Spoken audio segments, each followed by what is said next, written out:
Hi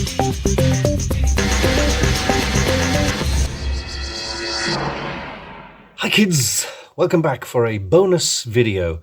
Yes, I will be shaving very soon. It's beginning to itch now. Got to keep this on for the captain.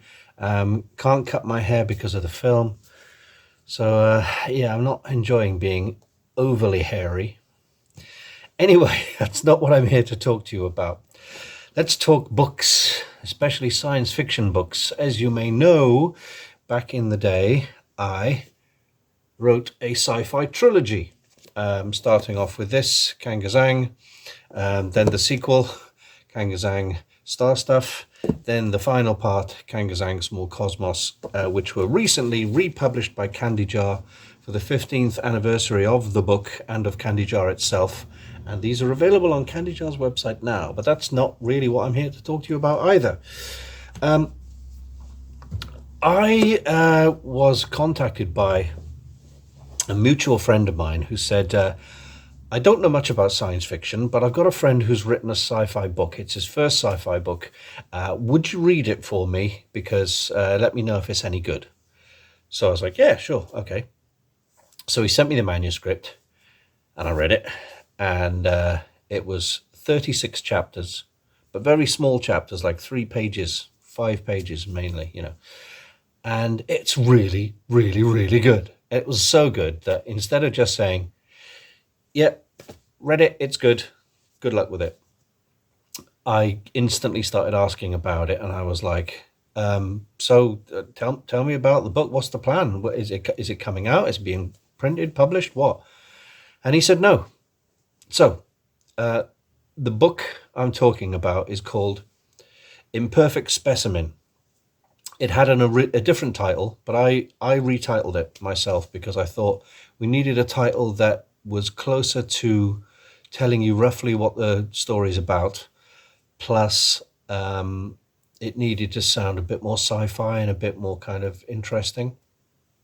And we came up with different ideas, and Imperfect Specimen became the idea. And then I thought, because the book is so good and it reminds me of retro back in the day sci-fi, like Isaac Asimov and Ray Bradbury and, you know, those kind of authors from Arthur C. Clarke, etc., I decided to go for this retro styly title with a slight bit of wear and tear around the edges.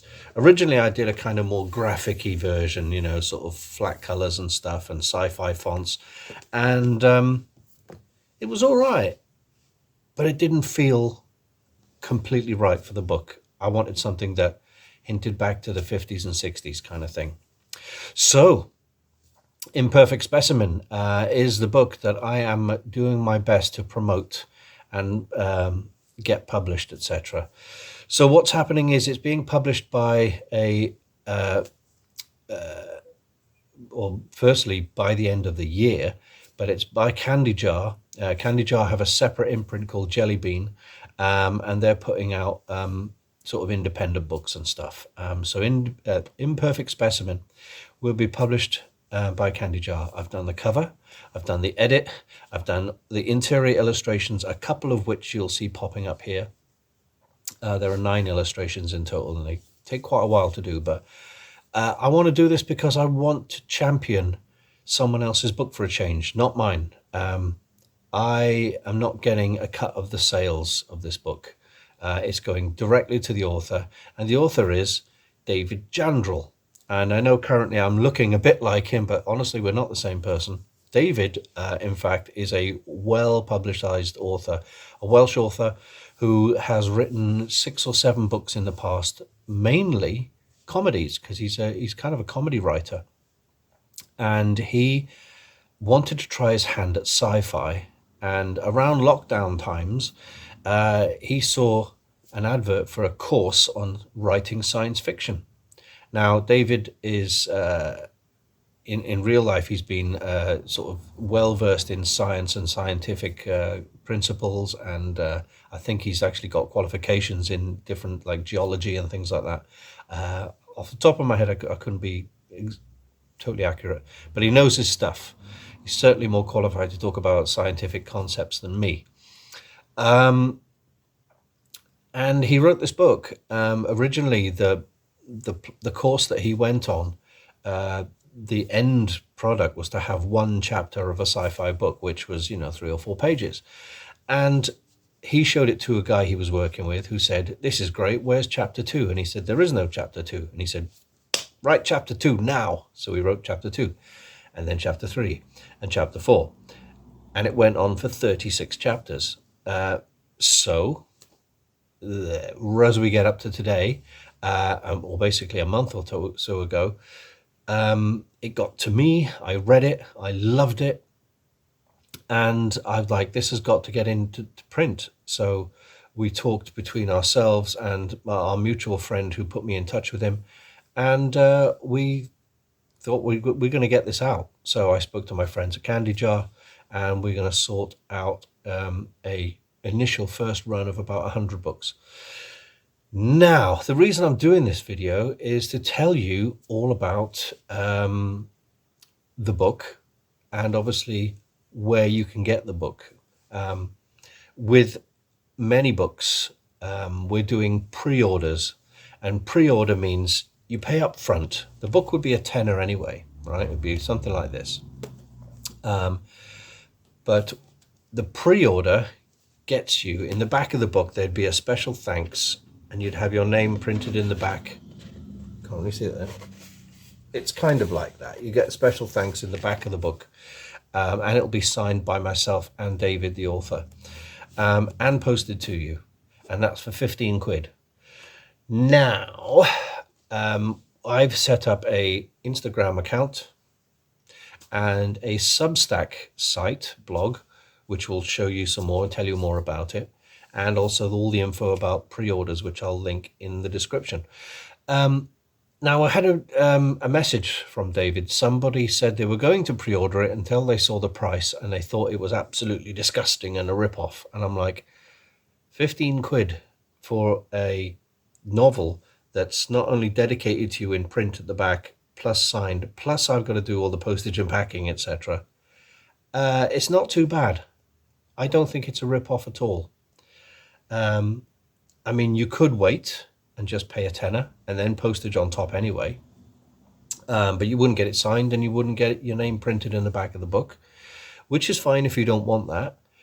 But the pre-order it basically gives the author a bit of encouragement that they're doing the right thing, that the book is interesting enough for someone to want.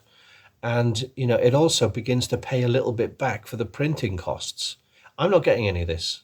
I can't stress that enough. I'm not getting paid from doing all this.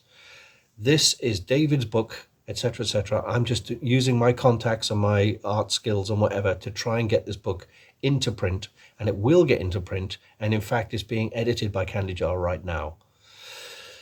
So if you want to read a really good bit of science fiction, there's pre-order links in the description, etc., and on the Substack blog. But what is the book about? Okay, so it's set in the not too distant future. A man called David, no relation to the author. He's 37 years old. He's on the autistic spectrum, and he's been told by the powers that be that his parents unfortunately died 37 minutes ago. I lie. He's 37 years old, but it's 79 minutes ago his parents died. And he's like, "Oh, right, thanks for telling me." And they said, "Yeah, as a result, all your life your parents have been looking after you because you're slightly autistic, you're not able to contribute to society in any meaningful way." He's like, "Oh, great, cheers. So what happens to me?" And they said, "Well, we're not going to execute you," which is normally what we do with people who are useless. "We've got a task for you. It's called a humane extradition level 7. And he's like, "Okay, what's that then?" They said, "Well, we'll put you on a spaceship and we'll send you into the orbit of Mercury, whereby the ship will fire off waste products, unwanted things, dead bodies, junk, scrap, including your parents and anyone else who succumbed to this virus, into the sun where they can be harmlessly disposed of." And he's like, "Right, so my job is to do that then." And When do I come back? And they said, no, you don't come back. In fact, you'll be in a coma for the entirety of the mission. He's like, oh, so when do I get back? And they said, you don't come back. The orbit of the spaceship will end up crashing on the surface of Mercury. And he's like, so you're sentencing me to death then? They said, no, we're not sentencing you to death. We're just not saving you. It's like the end of Batman Begins when he says, I'm not going to kill you, but I don't have to save you. So the quite horrible totalitarian powers that be have decided to send him away comatose on this spaceship. Next thing he knows, he wakes up lying on the grass in a really nice place, which is not what was planned. He wasn't planned to wake up at all. But he wakes up on this idyllic Garden of Eden type place, and he starts noticing he's all alone. There's no wind blowing, but the trees are moving. There's water in the distance, and there are things walking around, little tiny black creatures walking around with arms and legs and no head. And they're kind of harmless, but a bit scary. So what happened to David? Where is he? Why is he not on the ship on its way to the orbit of Mercury to drop things off at the sun? Why is he not comatose? Where is this planet of Eden? What are these little black things walking around? Fortunately, he comes across an entity.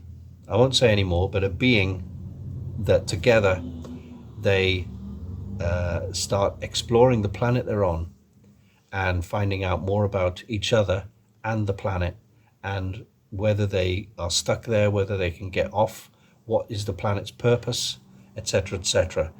All will be revealed. There's only 2 characters in the entire film. Entire book. It feels like a film to me. That's why I like it so much. It's a really interesting story. It throws you curveballs with every chapter, and you're kind of like, oh, hang on.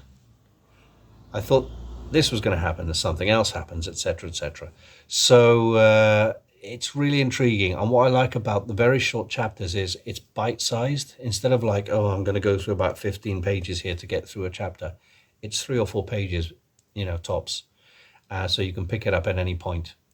Really, really surprised by the book, really excited, and very chuffed to actually get a chance to champion someone else's sci-fi book for the first time, the first print run.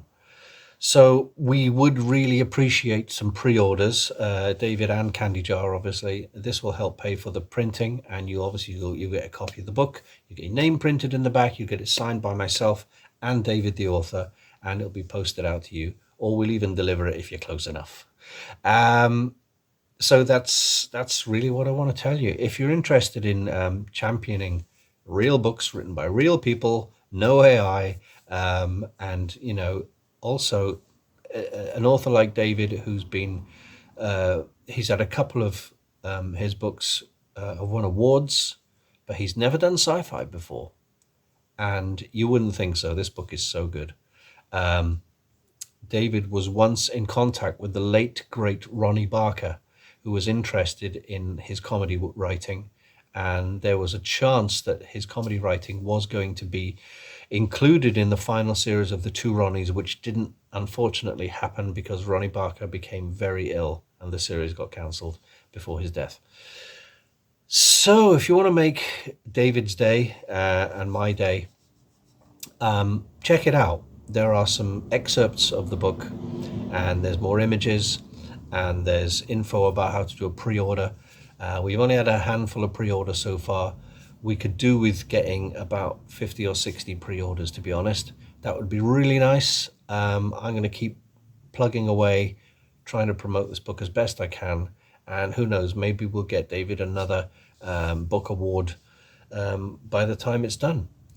So, Imperfect Specimen, coming soon from Jellybean Books / Candy Jar, edited and illustrated by myself, written by David Jandrell, and hopefully see you soon.